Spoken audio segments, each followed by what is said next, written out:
Now, I would like to invite हमारे बीच में दो विशेष अतिथि हैं. अतिथि कहना मुझे थोड़ा सा अजीब लग रहा है क्योंकि now I'm requesting the new chairman of Pratham Education Foundation, Mr. Banmali Agrawala, to come on the stage. To kindly join on the stage to welcome Mr. Amit Chandra, co-founder of A.T.E. Chandra Foundation, for a fireside conversation. Mr. Chandra is also the chairperson and founding member of Bain Capital's Mumbai office. Please welcome.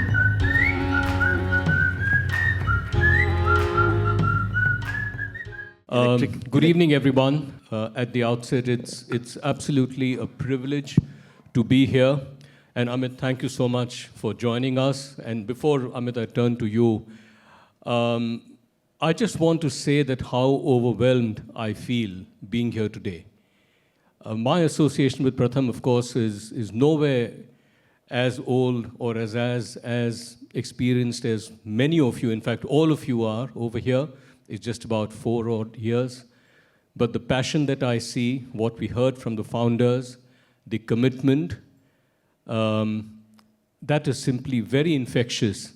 And maybe I think you don't realize, but when you see what Pratham is doing from a bit of a distance, you are engrossed in it, you are onto it, you are out there on the field. But when you see it from a distance, just a little bit of a distance, you then appreciate what is the value, the impact, and the difference that you've made to the country. And hats off to all of you. Hearty congratulations to all of you. It's really a privilege to have Amit here with us. Amit needs no introduction.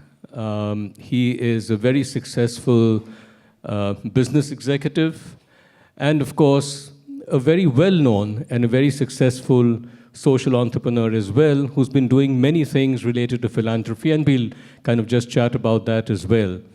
How many of you over here know Amit, have heard of him, have read about him? Many of you. Okay. Amit, let me start by first, you've of course been you are chairman of Bain. You've been associated for many years, and then you've been involved in philanthropy and giving in a very substantial way for many years now. Which is the role you like better? Banmali, thank you first of all for inviting me here today. It's a real privilege and a pleasure to be here. Pratham is one of the organizations in the sector that I've truly admired the most of many organizations I've followed. It's not just because there's so many of my favorite people associated with it, starting from my mentor, Vagul sir, to one of my closest friends, Ajay, but Madhav, Rukmini, and now Meenakshi, and so many others, and Aditya, of course, in the middle. But I would be lacking if I didn't compliment Pratham on truly what's been an inspirational 30-year journey, and it's been an exemplar for what a lot of other organizations should be doing. So let me start with that. What do I enjoy more? I think I've actually enjoyed it. I've had 4 phases of my life. I started as an engineer with Larsen & Toubro. I then went on to help build DSP Merrill Lynch into a leading investment bank, then started Bain Capital in India. And in the last phase, I've helped build Archana and my family foundation, A.T.E. Chandra Foundation. So I've had 4 different phases in my journey. I look at each as opportunity to do something interesting in my life, but I would certainly say the most satisfying of these has been the current phase where I've had the privilege of really working deeply with communities and with a lot of NGOs by the work that we do at the foundation. Very selfishly, it's been extremely fulfilling. The work we do, I think, has had impact at scale. And people call it giving back. I think it's very selfish because it's given me a lot more than I think we've been able to give to it. So I encourage people start your giving journey as early as possible. Archana and I started it the month we got married. I really disagree with the framing of learning, earning, giving. I think giving should start when you start learning. And, I'm just very fortunate we started early, but this phase has truly been very satisfying. Fantastic. And Archana, thank you so much for joining us as well. We are indeed privileged to have you with us. Over, let's say, the last 30 years, Pratham, we are 30 years old. How have you changed? How have you seen the change as far as giving is concerned? Yeah. I think I'll borrow a lot from what Ajay Piramal, frames this evolution, because I think he does a good job of it. If you look at the turn of independence, we were truly socially a backward country. Life expectancy around 40 years, and every indicator, whether health, education, GDP per capita, anything you'd look at, we were right at the bottom decile of global indices. Over the last, 6 decades, a lot of investment has gone in, and I don't think necessarily the social sector can take credit for that. It's really the government which has been at the forefront of basically lifting most of Indians out of poverty. And so today, I think we all should feel proud of the fact that, life expectancy is, close to 70 years, plus minus, depending on which part of the country you're born in. Literacy rates are really high. GDP per capita, India's, decent, but GDP overall is really high. So I think we've really traveled a very remarkable journey. Undoubtedly, the social sector has had some contribution in this, but because this journey has been a remarkable journey, the role that the social sector and philanthropy has had to play has obviously changed. Initially, we were short of infrastructure. We were had a deep negative infrastructure balance. So it was important, it was imperative that philanthropy basically step in and help the government build social infrastructure, hospitals, schools, universities, etc. Today, many of those things have got built. We are still short on universities, which is why we've been involved in building universities. But I think many of those things have got built. But we still are a society where, large segments of society are denied opportunity of different kinds. And so I think our role now is to figure how to basically plug those gaps. And most importantly, we must have the realization in philanthropy that we are but a speck in the dust. The social spending by the government is about 96% of all social spending. We are about 4%. Even if miraculously we were to double the spending, we'd still be, single digit. Even if our efficacy is much greater than the government, we'll still be in the teens.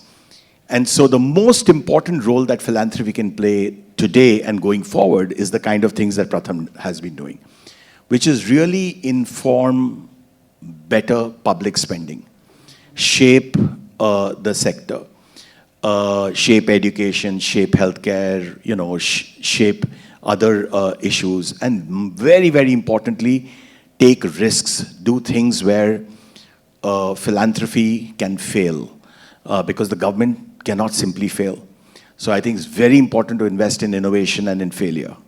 And I think that's the primary responsibility of philanthropy.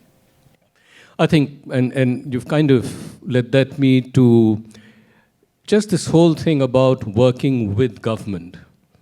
Has that also evolved over the last 30 years? In the earlier panel, and I don't know if Varun is still here, it's very difficult to do a follow-up job after the comparing that you did for the last panel.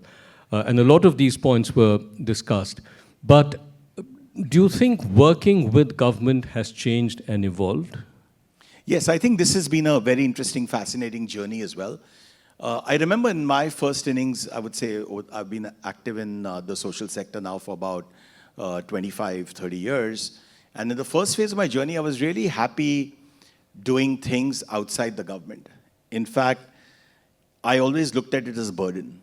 And I would say I was not unique. I was probably in the vast majority of people. Most folks, I think, were very hesitant to engage with the government. And I distinctly remember having a conversation with Aditya and Ajay, about this philosophy versus the philosophy that I had. I used to chair one of the largest education NGOs in the country at that point of time, which was regarded for deep work at depth.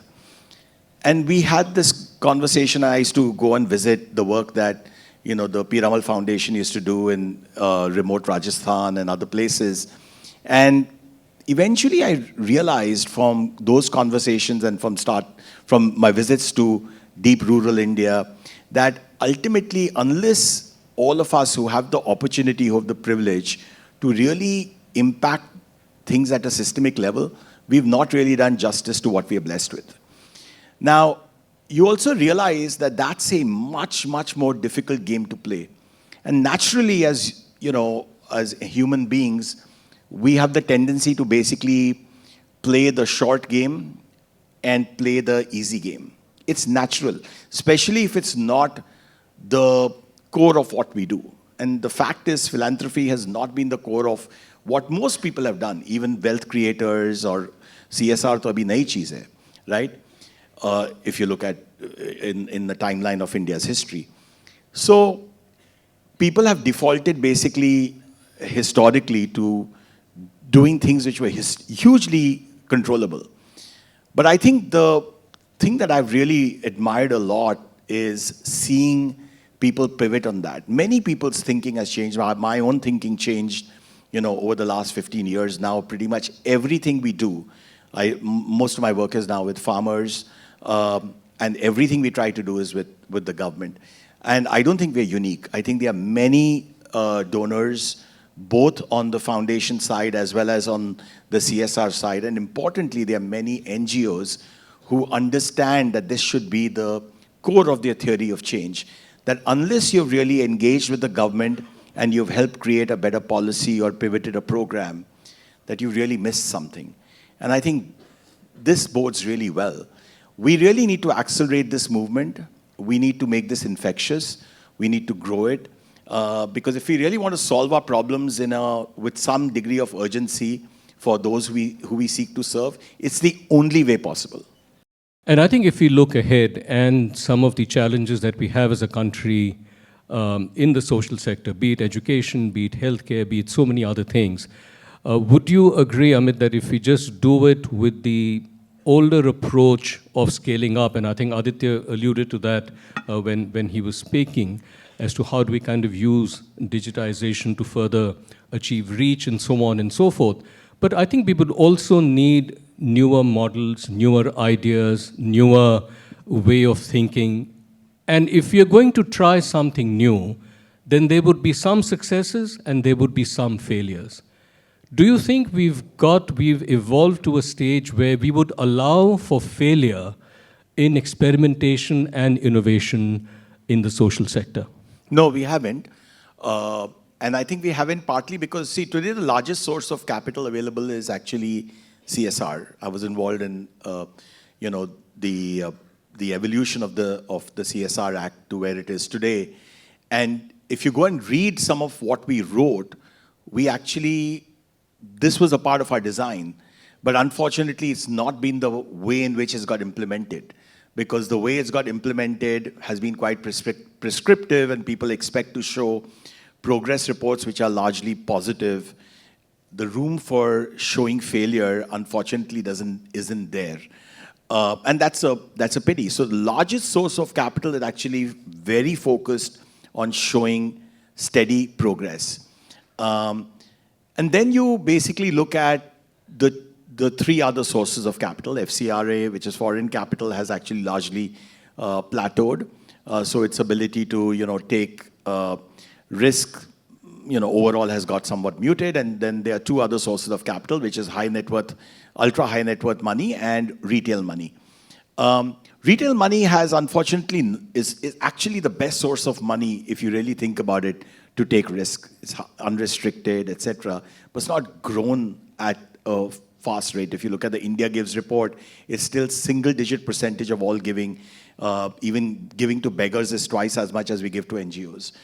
In the not-for-profit sector, we haven't really captured the imagination of the retail giver to make her, understand that this is a much better way to, drive change than giving to a beggar or bribing God, right? Because those are the first two ways in which people like to give at the retail level.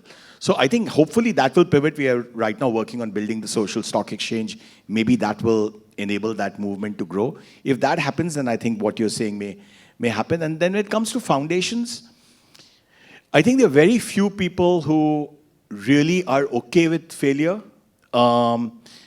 because most executives in foundations as well, at the end of the day, want to see things succeed. It is natural human behavior. And so there is a fear of failure. And I think we need to really crack this, because at the end of the day, the only way we will be able to come up with disruptive, non-linear change is if we actually take big risks and come up with better mousetraps. And so this is one big area. In the previous panel, they talked about collaboration, critical, but I think innovation and risk-taking is the other big lever that we need to push if we want to come up with very different outcomes in the future. Yeah. And just connecting with that, I mean, we do see now younger and younger people getting wealth fairly early, having therefore wealth and maybe even time. And Mr. Piramal, whom you were just referring to, I think he has this whole thing about Seva Bhav, and he keeps telling us in Pratham that, if you're working here, I mean, Seva Bhav has to be the driver. You've got to have that passion. Do you think that same Seva Bhav in the younger generation, in terms of the ones who've acquired wealth or would have the time, does that carry on? Has it kind of changed in form or shape? Or what are your thoughts? Yeah, Banmali, I think, again, depending on which side of the bed, I normally get on one side of the bed, other side is Archana, but I think, on some days I look at this and I feel frustrated, and some days I feel really encouraged. I'll tell you where my frustration lies first.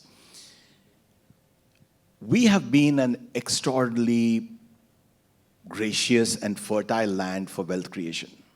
If you look at the data, I generally always focus on data. If you look at the data, the way wealth has grown in this country is just incredible, right? We now have over 1,650 families in this country with a reported wealth of over 1,000 crores. God knows how many are there who have not reported it, right? And this number has been growing at well over double digit for past many, many years. So this has been one of the most remarkable countries. 30 of them, I think 35 of them are dollar billionaires.